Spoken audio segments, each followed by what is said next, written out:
Hi, it's Barbara, and today on Keeping It PC in the Kitchen, we are going to be making a whole smorgasbord. Smorgasbord. That's a big word. It's hard for me to get it all out in one piece. A big, broad array of gluten-free treats that I am then going to take to my salon because we're having customer appreciation days and I want to have some refreshments for everyone. And because I want to also share in the refreshments, I'm making them all gluten-free. So the first thing we're going to do is something I've never tried before. It's called Whoopee Cakes. And I've got a recipe from a friend. I'm kind of doing my own thing with it. So we're going to try that one first. So here we go. Okay, for the Whoopee Cakes, I have a couple different people give me recipes for this. And the first one told me to make just a regular chocolate cake and then let it cool. And then you take a piece of thread or floss and you run it through the middle of the cake so that it opens up the cake and you have two pieces. And then you put the filling in and you put the top piece back on and then you cut it into squares. Okay. I think I could probably do that. But then I had another lady that told me she had an actual whoopee cake pan that you just make it in pieces and then you put it together and then you cut it into squares. So I got to thinking about it and I thought I could maybe go ahead and use my mini loaf pan for the whoopee cakes. The only problem is I don't know if I'll have too much batter, so just in case I have too much batter for the mini loaf pan, which I don't think I will, but who knows, I also prepared the brownie cake pan just in case. So we might be doing two pans and we might just be doing one. So right now I'm going to move the camera so you can see what I'm doing and we'll get started. Okay, here we go. I like to put it up here so you can see exactly what we're doing. Okay. I went ahead and made the cake batter, and I did not make it from scratch. It is sometimes hard to find a gluten-free chocolate cake batter. You can usually find the one that's got little flecks in it, little party, confetti. I think it's called confetti cake. And you can usually find a yellow cake mix, but it's sometimes hard to find a chocolate cake that is gluten-free. So I went to the store and I looked into this little jewel right here. It's Simple Truth Organic Gluten-Free Chocolate Cake. And so I've never tried this cake mix before and I don't know why it wouldn't work, but we'll see. I will say that other cake mixes that I have that are gluten-free are a little thicker than this. I followed the directions using my batter bowl, my measure all cup, and my mix and scrape. It called for 2/3 cup of oil, 2/3 cup of lukewarm water, and 2 eggs. That's all, and the cake mix, that's all it took. So right now I've prepared my loaf pan, and we're going to go ahead and put the batter in here. Now cake rises, so I don't want these too poofy because I kind of want them, well, less poofy. So we're gonna pour some batter in. And that's one thing that I really like about the classic batter bowl. And I have this one, which is the new one. I also have the original one that's a little bit rounder. But both of them have this spout, so it makes it so easy to get stuff in like this. Okay, so let's get this scraped off here so I don't drip all over the place. Okay. We're gonna pour it into here. I did spritz them with the kitchen spritzer to prepare the pan. And I'm only going to fill these about maybe 2/3 to 3/4 full because I don't want them too mounded up on top.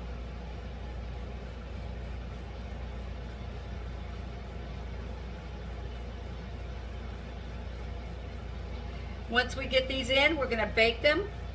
The box says to bake them for 18 to 22 minutes, but because these are smaller, it might not go that long. So you just have to, whenever you're altering a recipe, you're just going to have to watch it a little bit and use your own common sense on when it's done. If you stick a toothpick in it or a cake tester in it and it comes out clean, then it's ready. All right, I learned this trick when I was about, I don't know, 8 or 10 years old from my next door neighbor. Once you put your cake batter in, do this. Do you see those little air bubbles that are coming up? That's good. That's what you want to do. That settles it down into the pan. Okay, we're going to put her in the oven and we're going to see what happens.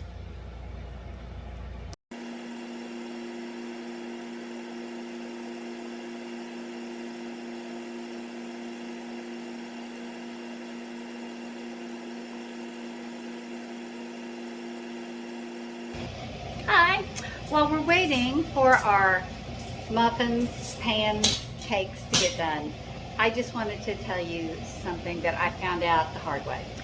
Now, admittedly, I'm really not a baker. I take every shortcut I can to be a baker. And when I first joined on as a consultant for Pampered Chef, I don't know, somewhere in my head, I thought I needed the cooling racks. I did not know why I would ever need them because I don't bake. But I ordered some. And we were also in the process of remodeling our kitchen. So then I later on, like probably 9 months later, I ordered the donut pan and also the donut hole pan. And I really wanted to take those out and let them cool before I ice them. So I couldn't find my cooling racks because you really need to let those cool. So I thought, well, maybe they got thrown away with the stuff. I don't know. I looked everywhere and I couldn't find them. So I went out to the mall and I bought some cooling racks, and I either got them from Belk or JCPenney or one of those stores that has like a homeware in it, home shop, home decor stuff. So these are what I got. And I know you can't feel them, but I'm telling you, they are flimsy. They are stackable. I can sit one down and then I can very gently put another one on top, and then I can put another one on top. Now I'm going to turn so you can see what I've got here. This is what I got from the mall. But they are very flimsy and they are not real sturdy, and they don't have any kind of feet on the bottom to hold them steady. So, but in a pinch, they work. They work just fine. So, so I use them for my donuts. And then, I don't know, my husband was doing something out in the front porch area where we store a lot of stuff, and guess what he found? My cooling racks. So I want to show you the difference. I mean, I know you can't feel these, but these are light as air. This, my friends, these are the stackable cooling racks by Pampered Chef. They have little feet on the bottom so that they won't slide around. They sit down, they stay put, they don't move around.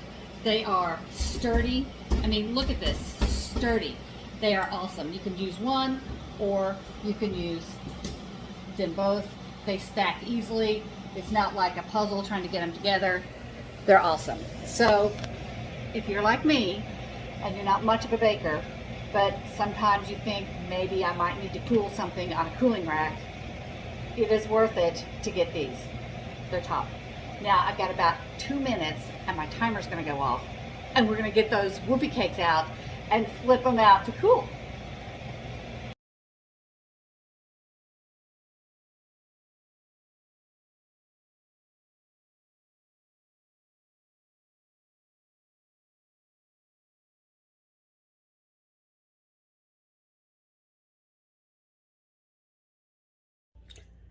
Okay, we're back and our whoopee cakes are done, and they have been cooling on the cooling rack, and we're going to put them together now. So I'm going to put the phone right here so we can see everything clearly. And again, because I am not necessarily a baker, I go with every shortcut I can find. So we're going to fill these whoopee cakes with whipped cream cheese icing. It's supposed to be easy to spread because it's whipped. So that's what we're going to do. And let me put my plate right here. We're going to take a whoopee cake and we're going to use, this is just the utility knife. And I'm not an expert on knives. I don't know what they're all called. There might be a better knife to do this with, but I love this knife. I do everything with it. So we're going to slice it open.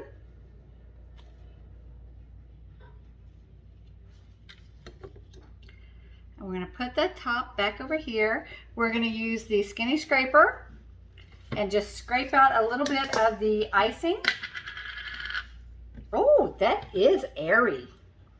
Now, Whoopee Cakes, the way I understand it, are kind of like those Suzy Q's you get, and they are just full of that icing in the middle.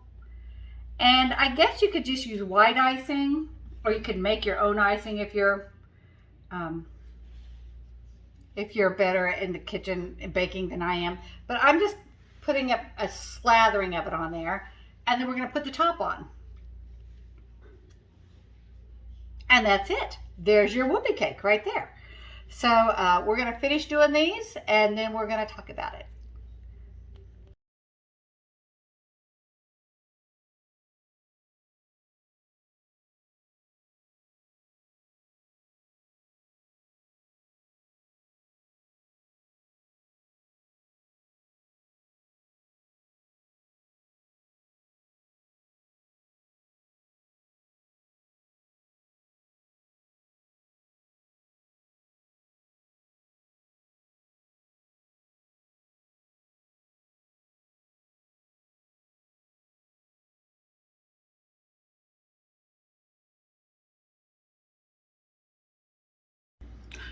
Okay, we're back, and our Whoopee cakes are done, and I'm going to show you how cool they are. See, there they are. And I filled them so full that they're sliding out the sides. That's my favorite part, is the icing, so I wanted to make them good and full of icing. And, you know, so to get your face all messy when you eat them. I wanted to also point out how versatile this recipe is, because I also used a yellow cake mix, and just a yellow gluten-free yellow cake mix, and I filled those with lemon icing.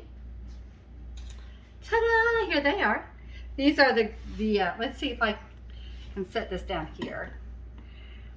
I used the brownie pan because I wasn't sure if everybody likes lemon like I do, so I just made the smaller version with the brownie pan with the lemon icing, and there was just a little bit extra in the brownie pan, a little bit of extra batter, so I used a little bit of the mini loaf pans.